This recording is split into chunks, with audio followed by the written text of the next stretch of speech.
ನೇಪಾಳ ಪ್ರವಾಹದಲ್ಲಿ ಸಾವಿನ ಸಂಖ್ಯೆ ಏರಿಕೆ, 160ಕ್ಕೂ ಹೆಚ್ಚು ಜನ ಮೃತಪಟ್ಟ ಬಗ್ಗೆ ಮಾಹಿತಿ. ಇನ್ನೂ ಸಾವಿರಾರು ಜನ ನಾಪತ್ತೆ, ಶೋಧ ಕಾರ್ಯ.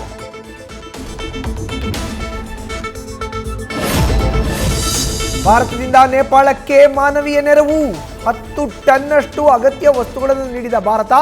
ಅಮೆರಿಕದಿಂದಲೂ $5 ಲಕ್ಷ ನೆರವು ಘೋಷಣೆ.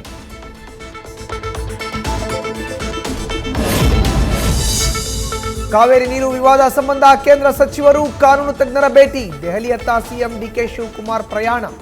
ಇದೇ ವೇಳೆ ಖಾಲಿ ಇರೋ ಮಹಿಳಾ ಸಚಿವ ಸ್ಥಾನ, ನಾಗೇಂದ್ರ ರಾಜೀನಾಮೆ ಬಗ್ಗೆ ಹೈಕಮಾಂಡ್ ಜೊತೆ ಚರ್ಚೆ ಸಾಧ್ಯತೆ.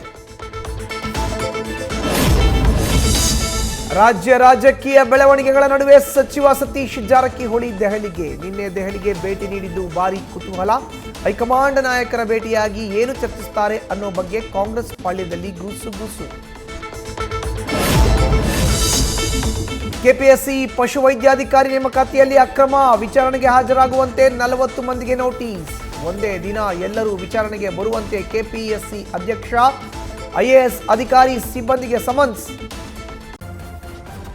ನ್ಯೂಸ್ ಫಸ್ಟ್, ನಿರ್ಭೀತಿಯಿಂದ ನಿಮ್ಮ ಪರವಾಗಿ.